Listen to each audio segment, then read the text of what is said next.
Ondalığı keserlik mi? Yok hazır, hiç kanda. Yok.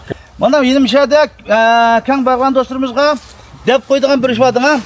Gördünüz mü o çoğun kütekni? Ben demiş ki o kütekni yerip yağmur, bunda şunu ulak kımedim ben. Neymiş kıyamın? Ben bunu yasam, ma ürükten ki ömrü uzun bulmaydı.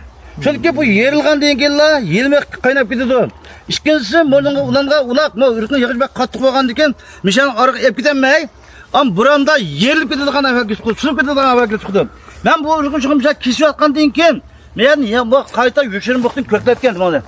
Kaytedin kökletip, köklegen şakka anadikin ulak oldum buna. Hiç kana tiyam koymayma, buranda mı yıkılıp ketmeydi. Ma yerlerini öz vakti sırışmış koygan buna. Ondalığı keserlik mi?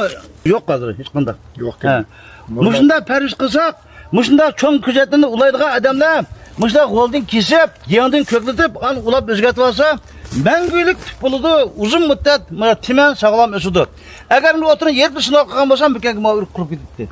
Şuna nırgıllığın ulak yoldaşlar, bir vakti ben onda ulalayım, bunda kulak ulalayım deyip yüzünü ayıttı, köz kılıp, muşunda yanak ulamdı, şaptı ulamdı, ürük ulamdı. Bilik muşunda çoğun neresini yeripla, yağmurla kıp koyduğun işi var. Şuna bu ulak ulaşır tutamdı, bunda ulak tutu. Emniyetici, bunda мәңгілік bulmay.